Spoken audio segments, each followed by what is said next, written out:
रोको भाई रोको, अरे रोको भाई, इसमें मेरी बेटी है, रोको। अरे एक सवारी आ रही है, बस रोकू क्या? हाँ रोक ले।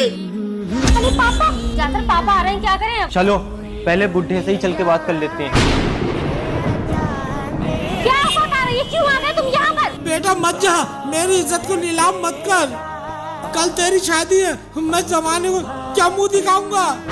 तेरी तो बहनें भी है, अगर तू भाग गई तो उनसे शादी कौन करेगा?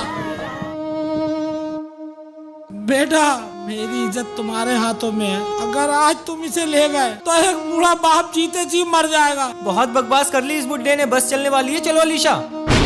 अलीशा मुझे छोड़ के मत जा, मैं तेरा बाप हूँ, अपनी माँ अपनी बहनों के बारे में तो सोच। पापा मैं अपनी जिंदगी का फैसला कर चुकी हूँ, मुझे अलजातर के साथ ही जीना है।